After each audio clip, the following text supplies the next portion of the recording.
topics and opinions expressed in the following show are solely those of the host and their guests and not those of W4CY Radio, its employees, or affiliates. We make no recommendations or endorsements for radio show programs, services, or products mentioned on air or on our web.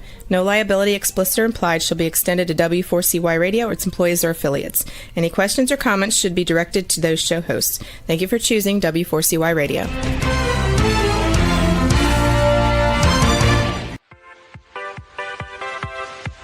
Welcome to the Ask Good Questions podcast, broadcasting live every Wednesday, 6 p.m. Eastern Time on W4CY Radio at W4CY.com. This week and every week, we will reach for a higher purpose in money and life, as well as a focus on health and wellness. Now, let's join your host, Bonita Bell Anderson, as together we start with Asking Good Questions.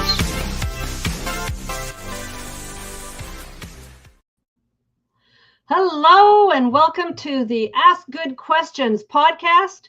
My name is Bonita Bell Anderson. I'm your host.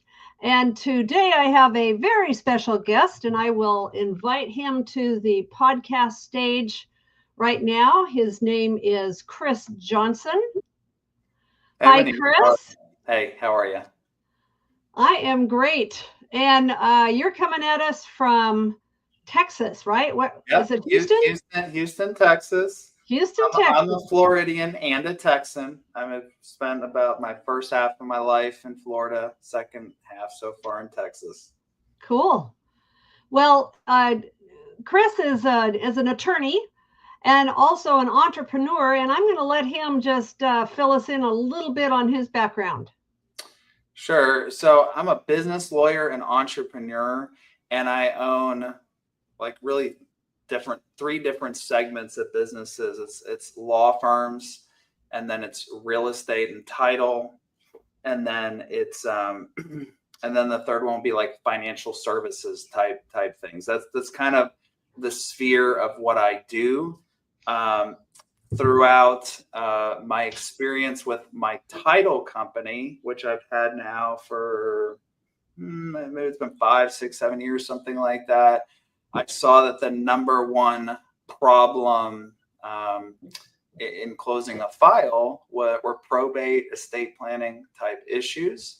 And I felt like there weren't enough people that understood probate or even had a will, things like that. I felt like it was an underserved segment of the community where they were forced to either pull a form offline that they may not understand, they could mess it up, or go to a boutique estate planning firm that just overcomplicated things and charged a bunch. And the way that they operated business was a little archaic. And so I saw this need, and I created Texas Estate and Probate Lawyers. And I think that's a lot of, what we've talked about before, Bonita, and what I'd like to talk about today is like wills and trusts and just different things like that, and maybe help some of your viewers. Well, thank you for that. We will start out with talking about wills and trusts and kind of get a handle on that. And then I want to turn to digital assets because, as a financial advisor, I'm always trying to get people, get your will done, get your will done. And when I see it not done, then it just causes all kinds of problems. And even with a will, there still is a lot of times a lot of complexity that I've seen clients have to deal with.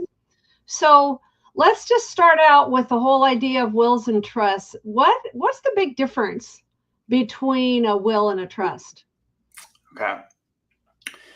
So I'll say what each is, and then maybe as I'm talking through that, I'll talk about the differences. Okay. So what a will is, it's someone's wishes as to how they should have, how they want their estate to be distributed upon their death. Okay. Those wishes have to be implemented by a court. And that's one of the biggest misunderstandings that people have. They're like, well, I have a will. So that's it. Just they died and, the stuff went. We followed the will. No, the will is filed with a court and admitted, and then the will allows someone called an executor to implement the wishes as set forth in the will, and then you close everything else. So the will makes probate, which you have to do regardless of whether there's a will or not, it makes it cheaper and more efficient. Hey, Chris, you know what I sometimes call it? Yeah. I call it babysitting instructions. Okay, great. Yes, babysitting instructions are good. I like that. So that's what a will is, and what a trust is. So that's a different set of instructions. And instead of wishes that the court's gonna stamp an order on, maybe the executor is gonna do some things. The trust, it's a contract, okay? And one of the parties to this contract is the trustee. So the trustee is bound at a certain time. We can talk about when that happens to fulfill the wishes of this person, right? For the benefit of someone else. Like there's some requirements there. These things, and I'll talk about common misunderstandings. There's something. Part of the problem with estate planning is we have all these different terms for different things. So I don't really like the term living trust. And if some people use it, it's just because I think it has different meanings. So I like to how I learned it is there's really revocable. So that means the person setting it up can take it back during their lifetime. They can change it anytime. That's a revocable. Irrevocable is I can't take it back. Okay. It's done. So key distinction, when you can't take it back, the trust actually forms. Now it's this separate thing that is separate from the person that created it. And so because it's separate, it files its own taxes, and the tax rates kind of suck on irrevocable trust. So that's something to consider. There is good asset protection. Once it's irrevocable, and I'm kind of, it's redundant here, but obviously you can't change it. Like you're stuck with it like forever, never can be changed. So a lot of people think about this revocable trust, which I think they sometimes call the living trust, and it's floated on social media as something that would protect you. Revocable trust, which you can change during your lifetime. Very often the incomes just pass through to the grantor, the person that created it, who remembers still alive. So during their life, that income is being imputed to them. It's not really a separate trust. So there's no asset protection. Revocable trusts are wonderful tools in states where the probate process is expensive and slow, and you want things to pass outside of probate. So the revocable trust, you designate this property, and it goes whoop into the trust on death, and then the trustee will distribute it out themselves to the beneficiary rather than go through that stamp and the order process. Now, to kind of button the loop on this, even though someone has a revocable trust or another trust, everyone always has a will anyway. Right. And that's just to kind of catch all the leftover stuff that we might have forgotten to include. Look, I'm guilty of it too. I mean, I just went through a divorce last year, and so I was making a list of all my property. I have a revocable trust myself, and not everything was in that revocable trust. Not everything was titled properly. It's part of the reason I don't like these. Even the attorney. I know. I'll admit it, because I'm busy. I don't have time for it. I mean, what am I going to do? Spend my weekends updating the titling of my accounts, or I'm going to spend them hanging out with the kids and fishing, right? And so part of the reason I try to stay away from really complicated things, not that a revocable trust is terribly complicated, but it's probably more than most people need. But the reason, unless you're like in a state that has horrible probate, but Texas is really easy actually, and I think Florida is relatively easy. People just don't follow through with it. And then so you meet, you do it, you spend all this money, and then it just slowly, all the protections kind of fade away. So you always need probably regular meetings with an advisor. Your financial advisor is actually a great tool for stuff like this. I would love it if, financial advisors, more of them did it. They're not going to do the legal work, but the checking in to make sure things are updated and titled correctly and beneficiaries and all that stuff is immensely important. Well, how does the I mean, one of the ways that I have talked to people about this is saying, if a trust is owning the property, then the trust doesn't die. Where when the person dies, then everything has to be distributed, but the trust goes on. And so sometimes that helps people understand why they can get something out of a trust. But why? How does the trust help avoid the probate process? So as I described with the will, probate, a court process, is the mechanism that something is transferred from one person to the next upon death. Right. Trust is a tripartite contractual relationship. There's the grantor, settler, that's the person that made it. Then there's the trustee. Then there's the beneficiary. These are separate people in a three-party agreement, essentially. And the assets transfer through the contract. This is like a fundamental, and I hope that's the easiest way to explain it, because this is a fundamental part of our country, maybe in other countries as well, I'm not sure. We can pretty much do whatever we want by contract, as long as it's not illegal or like against public policy or something. But the ability to do this and avoid the probate process is, this is one of the ways we can contractually do it. Just like, if you're going to file litigation, you can be in the court process, which is the default, or you can have an arbitration provision, which is you're agreeing to arbitrate this dispute outside. It's really not too different from that. So it's court, contract. That's how trust gets it out when you're dealing with the revocable trust and the way that the money flows. Right. Well, is there a cost difference between just setting up a will or setting up a trust, or and a kind of a companion to that would, how many assets should you have before you start thinking about having a trust? Okay. A lot of this is contingent on the state that you're in. All right. Yeah.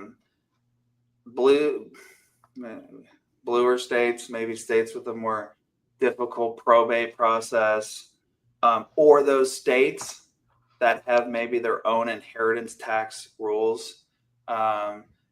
Maybe there's some issue with transferring too much money on death. For those states, the number is going to be lower. Let me just say that. For my general rule of thumb, when I'm talking to people in Texas, is if you have $1 million, $2 million, maybe even $3 million, that's the millionaire next door. They don't need an incredibly complicated estate plan. That's who Texas estate and probate lawyers is for. Those and other people too. They're the ones that just need the basic estate planning documents. Our basic will has a pour over into a trust automatically created when there's a child at issue. Right. And so that's fundamental, right? You don't want, and you can't have a 10-year-old inheriting money. So you set up just a little trust for that purpose. When we start getting between $5 and $10 million, now you're kind of talking revocable more, the revocable trust piece. If you have a business, now probate's slow. So if there's a situation where you want people to step in on day one and start operating something as though they're the owner, then you either need to give them the keys beforehand so they can open the door and let people in and continue running the business, or you need to set for it up in this revocable trust. So you can set up someone the trustee on day one has the authority to run the business. So for those people, this revocable trust mechanism is important too, and within this number range.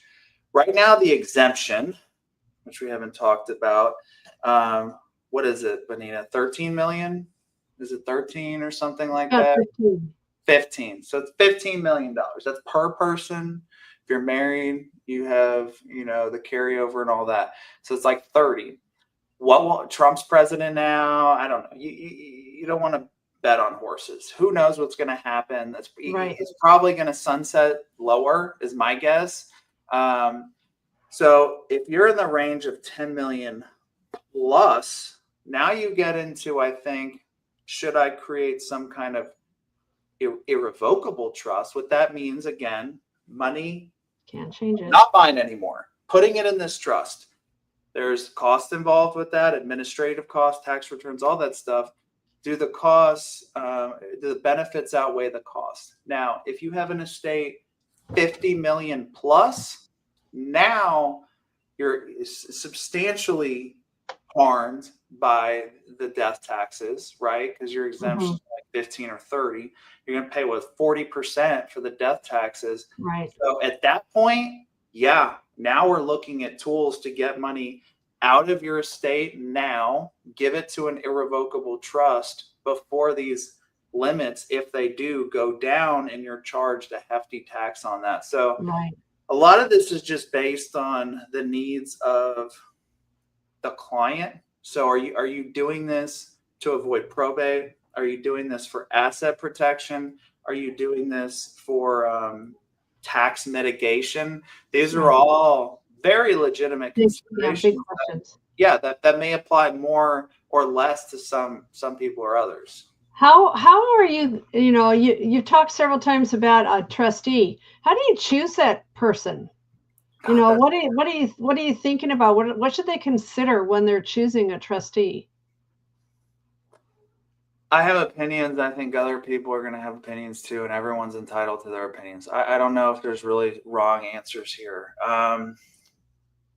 I like corporate trustees. So other people hate corporate trustees. Mm-hmm. Why do I like corporate trustees? I like corporate trustees because even if you have a family member as a trustee, they're going to hire, or should, and I'll say why the should is, they're going to hire a financial advisor to manage the assets of the trust. And here's the should. The should is, if you are an individual and you are managing those assets yourself as the trustee, you have opened yourself up to massive liability. Mm. But you're allowed to hire professionals. And once you hire the professional, your only duty is, I picked a competent professional. They looked competent or whatever. If the professional screws up, the liability is on them. So you're going to have a financial advisor anyway. Mm-hmm. So managing your assets. So why not just have it baked into the asset under management fee? Most of them do that. So then they provide the trustee services baked in with the fees you're already paying. The institutions don't change. Again, institutions can disappear, but theoretically, there's more consistency there with an institution than there is with an individual. I also would like to believe, and I think it's true, and especially with financial institutions, are heavily regulated. So, the chances of them using the fund for personal expenses or running off with things is much lower than an individual. Yeah. If you have an individual, who knows what they'll do? People tell themselves stories in their head all the time. That trustee might be a family member and they felt like they should have gotten more under this trust, or they got skipped. Maybe it went to their kids and they're like, resenting this the whole time. And so then they start buying things for themselves. It happens all the time. Mm-hmm. So corporate trustee is a little harder if the assets are complicated. So if you own a business, trustee is not going to operate a business. You have to find a specialized trustee to do that. There are some out there, they're going to charge more appropriately. In that case, I do like the person you can trust, or the mentor, or family member, things like that. So those are just my thoughts on it. I guess if you had a smaller estate to deal with, then maybe the family best friend type thing would make more sense. Right. I will say, and I think this was more popular back in the day. I don't see this as much now. And I always tell people not to do it. The attorney. Don't designate an attorney as a trustee, because literally they are going to bill you for administrative functions. Right. And that is just, in my opinion, just highway robbery. Yeah. Well, before we turn to digital assets, How often do you think somebody should update? Let's say that our listeners are, they've had their will for a while. How often should someone update their will or their trust? Anytime there's a life event. So I Yeah. just noted that I had a divorce last year. Right. So I'm in the middle of updating all of my stuff, and adding some other strategies I haven't even discussed.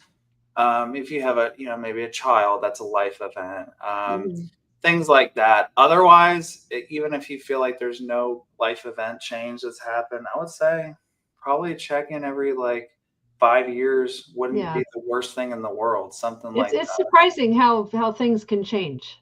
Yeah.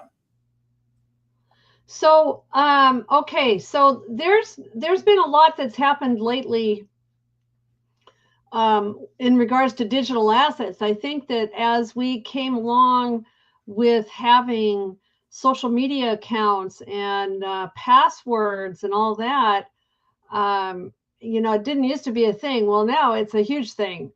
And why is it important to plan for digital assets like email and social media and cloud storage and all those different things that didn't used to be part of our world, but they're a big part of our world now? Why? I would say biggest reason is you don't want everyone cursing you in the grave. I mean, look, getting into these accounts is a pain, right? You're trying to deal with Facebook if you want to get into that account. How do you even do that? Sending them a letter, sending the death certificate. You got to remember, and I tell people this about estate planning because they're always focused on the will, because they're always focused on the money. And I'm like, it's more than that. There's powers of attorney, there's things like that. There's the appointment of disposition of remains. I remember my grandmother kept pressing me to have my father moved up to their family plot in Georgetown. And I was like, man, I was kind of on the fence, and I literally went through all the papers, and I literally found a designation, appointment of remains. And my dad essentially said, I don't care what you do with me as long as I'm not up at the family burial lot. I swear it was in there. And so I just sent that to my grandmother, and she just let it go. So to me, that relieved stress and tension. I didn't have to get into a family fight over it because he made his wishes clear. So just like that, with all this money stuff, people are going to be trying to get into your accounts. They're going to do all this work. And this is the most, they're sad that they lost you. They're stressed out. They're having to plan funerals. Like, really, you want to make these people their part-time job, trying to find all these accounts and get into things. So create. I don't think this needs to be complicated either. It's one of these things that, like, it sounds scary and it sounds complicated. It's really simple. It's like, what did you do when you had a car? Okay. You probably put the title somewhere, and maybe the title was in an obvious place.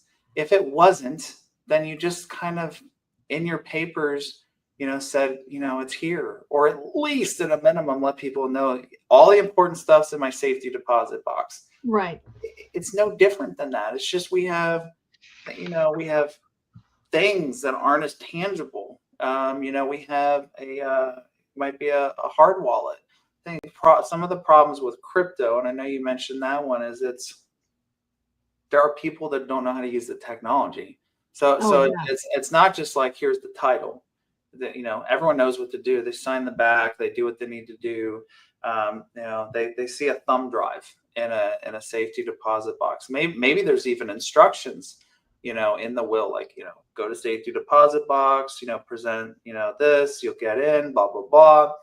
Okay, what do you do with it? How do you plug it in? What's the PIN to get into it? What's the passphrase if you put in the PIN too many incorrect times and you have to repopulate the drive? So there almost needs to be, I know this sucks, but that we live in a more complicated world. So like businesses talk about SOPs all the time, like standard operating procedures. I would say, people need like SOPs. They need a spreadsheet. They need a document that almost like lays out every account that they own. If it's complicated to get in, how to log into the bank account, all that stuff. And then there needs to be some way that people can't just open. And this is, I think, the hardest part. You don't want them to open up an estate planning binder. I don't do binders anymore, but I remember when we did, and I always thought it was nice and special, but all mine's scanned electronically, and we do most of ours scanned to clients now too. Thing is, they don't, well, you have to keep the original still, but other than that, floods don't destroy digital. So, I flooded during Hurricane Harvey and lost a lot of things. So pretty much everything is digital.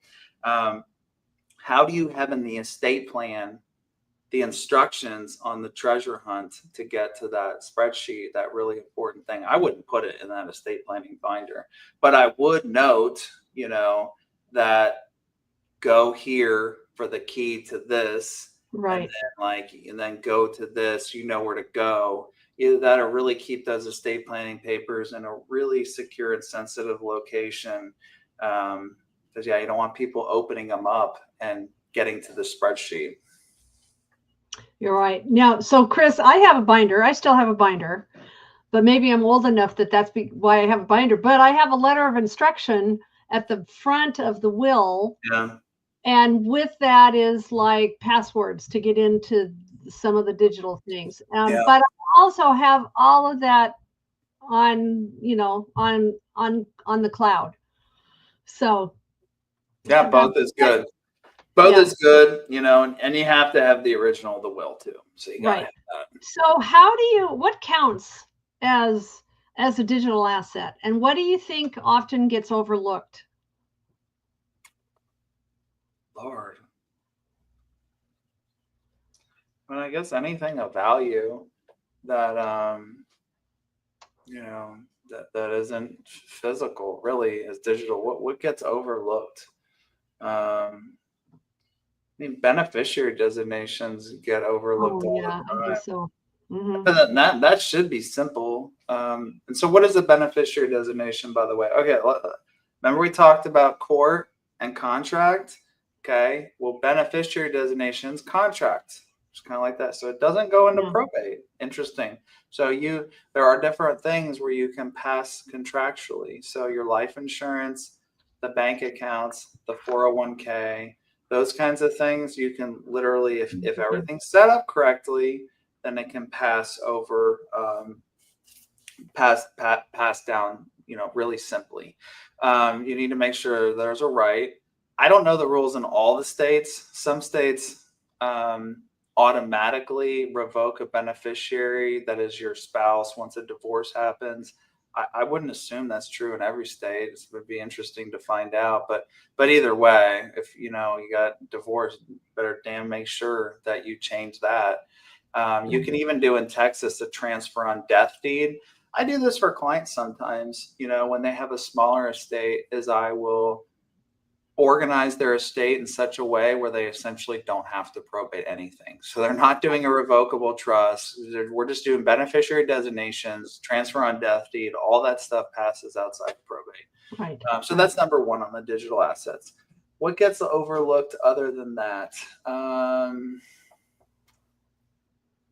With digital assets, I don't think crypto gets overlooked as much, honestly. But well, talking about crypto, how does somebody, someone passes away, how does somebody access a crypto wallet? That's what I was saying about the instructions. So they need to have the instructions. You got to have the instructions because people don't necessarily know how to use it. And that's what I was thinking. That's where I could see someone not thinking through this. And that's where I have seen it.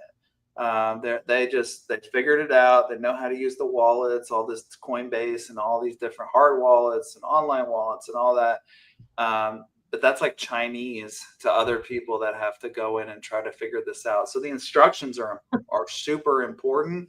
I do think people are very proud of their crypto. That's why I think they're not overlooking it completely, because they're very proud of their Bitcoin and stuff. They want to make sure that it gets to them somehow. That they at least they told people about it. So what do you think are all the things that should be included in a digital asset? Probably the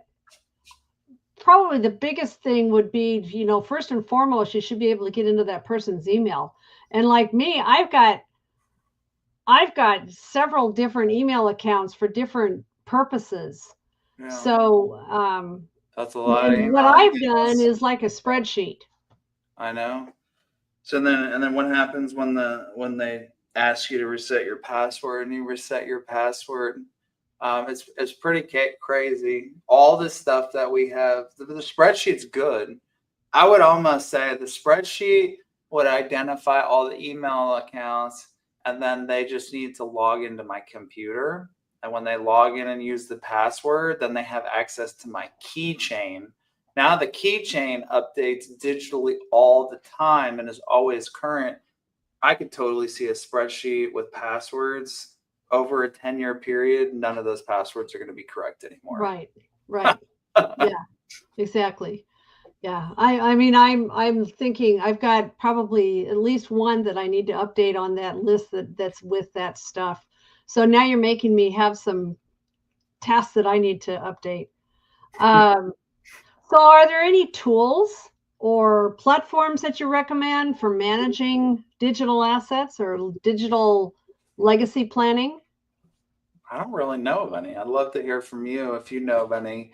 I just try to keep things simple and whatever works with people. So that's Yeah. like their keychain.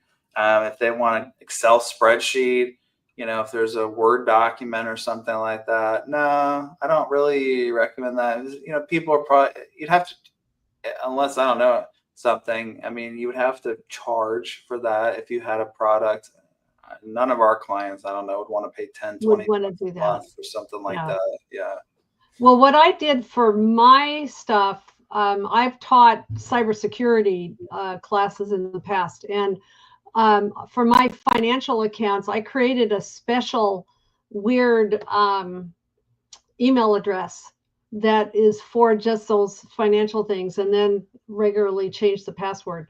No. But you know what I found? You know what I was just going to mention? There's at least 2 instances that I can think of where somebody has died, and then you know how you get the Facebook things that say, wish so and so a happy birthday. Yeah. Yeah. And it's been like 2 years ago that they passed away. And so somebody is obviously not going in and Deactivating closing down that deceased person's account. Yeah, or turning it into a memorial page, which is pretty nice. Yeah. Yeah. Well, do you have any idea how Facebook and Instagram, do you know how they handle deceased persons' accounts? Do they just, I need to find out more. Honestly, it's just not something that I think the clients just typically doing themselves. I could ask one of my probate attorneys. It's kind of a follow-up thing. I just don't 100% know. My guess is there's a process where if you send them a death certificate, they'll get you in. If you send them a court order, that's pretty much how everything works, right? If you send a court order, people will follow it. Right. That would be so hard.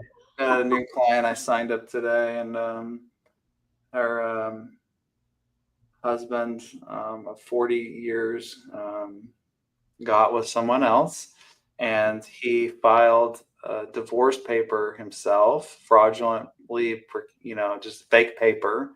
So then the real wife had to get it overturned.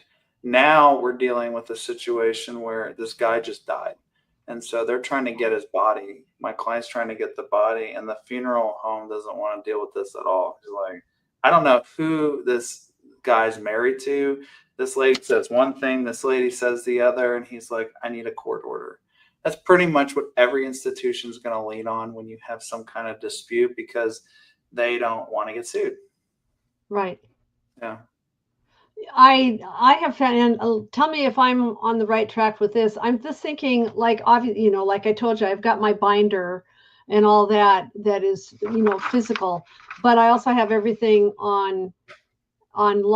And so if I'm just using, for instance, Google Drive, I'm thinking if all those important things are documents on Google Drive, then hopefully, wouldn't you think that if they could just get into my computer and just go to Google Drive, then hopefully everything would open up and voila, would be there. Yeah, I love that. That's great. I guess where my mind went on that, and am I perfect on this? No, I'm going to admit right now, I'm not. But as I'm updating everything now, maybe I'll do this. I would kind of create a little bit of a rabbit trail. Like I would say, in my estate plan, maybe in instructions, I would say go to this document on my computer. The password is this, and then I would encrypt that file with the password. So at least if someone from the outside like gets in, or they hack your computer, now they don't have this file that literally has all your passwords and everything else. Right. Yeah, no matter how you cut it, there's a lot, so if somebody hasn't done anything, where do they start, Chris? Contact an attorney like us, Texas. Why shouldn't they use one of those online LegalZoom? What's wrong with that, Chris? They can. They absolutely can. They can do whatever they want. They can write on a piece of paper, and maybe or maybe not a holographic will is valid in that state. It's relatively inexpensive to do an estate plan. It's not just the forms. So, you could pull forms, you could use ChatGPT and all that, but it's like, are you using the correct forms and doing it in the correct way? I could also, try to fix my AC unit by watching YouTube videos, but then it's the knowledge that kind of comes with it that makes a lot of the difference. It's there. And that's why I believe everyone is entitled to, they should be, to have, real attorney-client relationship in the process of creating an estate plan. And I think it just feels good too. It feels good working with an actual professional, an actual advisor, guiding you through it, making sure things are okay. And maybe it'll kind of force some of this. I think the biggest thing is people just put this off. And this is not fun. They don't want to deal with it. No. We don't want to deal with our mortality, first of all. That's kind of morbid. And we're planning our death, essentially, or the things that happen afterwards. But then again, it's just not fun compiling lists and working on stuff. So sometimes if you just go out and hire someone, well, at least you paid the money. You better do the work, just get it done, knock it out of the way. They'll kind of push you, coach you up a little bit on getting it done. And there you go. So yeah, I would say talk to a lawyer. You can also talk to your financial advisor, is another, good resource, and they'll talk to you about all these things and kind of what they think you should do. And then they probably refer you to a lawyer at that point. Right. Yeah. I've done that several times with telling people, and I've had people say, well, who should I go to? Yeah. You keep beating me over the head with getting my will done. Who should I go to? And so then I'll give them 3 or 4 names and have them figure it out. Yeah. And a lot of times I'll have to keep after them. Have you done that? No, I haven't done that yet. And I'm like, you need to get it done. And especially if there's there's a couple of families that I can think of that had to get a special needs trust because they had a child that was never going to leave the home. Yeah. Then there's complexity that, goes through the roof. Yeah. Those are harder. We have some Medicaid planning trusts, all that kind of stuff. There's some complicated things out there. But like I said, most people just need a basic estate plan. And I think absolutely everyone should have a basic estate plan. And that follow-up, that's part of the reason that I created Texas Estate and Probate Lawyers. It drove me crazy when I talked to a client and they were like, yeah, I'm ready. And then I'm like, okay, fill out this 8-page form, which is the traditional way of doing it. And that lists everything that the attorney needs to create this effective. If you do it, it's a really good process.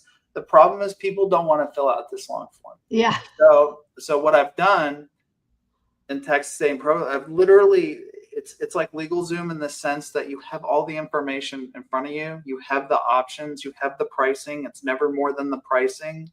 And the intake process is streamlined. You fill out a short form, then you have a call. And then on the call, you gather all the information you need. And then they don't have to fill out this 8-page form, which never gets done. I think that's the biggest roadblock. Yeah. So I try to remove a lot of these roadblocks so people will just get it done. You know? Because a lot of times they won't they won't really know where stuff is. And it's like, well, that's a problem. If you don't know where it is, then God help the person who's your executor. Right. Could you imagine? Yeah, they'll definitely be cursing you in the grave at that point. Yeah. Well, my brother was a good example. My brother was a Vietnam vet who had a lot of issues, and he had a heart attack and died suddenly. And I had been after him and after him and after him to get a will done. He never did it. So, and it was on me to make all these in the moment decisions. And so I was mourning my brother at the same time I was cursing him because he hadn't done a thing. And so, but I had to tell you that he was a Marine. And so I have to tell you that the VA was wonderful to work with. That's awesome. They were very, very helpful, but it would have really helped to at least have a will. And, you know, because here I was having to make decisions for him. You know, it's like, I'm not sure what he, you know, wants with this or that. So, well, especially if you know, sounds like you didn't have siblings that were fighting over stuff, especially if you have siblings or, you know, gosh, then it gets really contentious. Executor is one of the worst jobs in the world. So you have to do all this stuff. You have potential liability and you don't get paid for it. So it's not like it's a fun job. It's just a job that has to get done. It's a very important job. So yeah, if you can like have a will and have clear instructions and make it easy for that person, it's great. Yeah. Well, I am, we are just about out of time. It's amazing how the time flies. And just to let you know, I have a thing on the podcast website that it's called askgoodquestionspodcast.com. There's a bonus downloads. And so I always have like an information sheet for guests. So I'll have an information sheet where people can find the information on you if we have anyone that wants to reach out to you. Great. Wonderful. So any closing words? What do you think?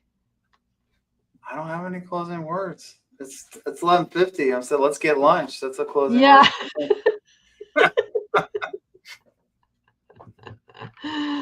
So thank you so much for being here today. And I am really hoping that we have spurred some people on to get this done if they've been putting it off.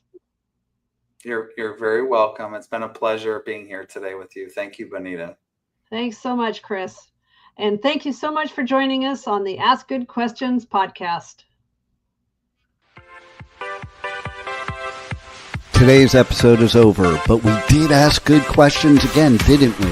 Don't miss out as we broadcast live every Wednesday, 6 p.m. Eastern Time on W4CY Radio at W4CY.com. Join Bonita Bell Anderson next week for more conversations with experts on finances, retirement, behavioral finance issues, health and wellness, and more. Until then, remember to ask good questions.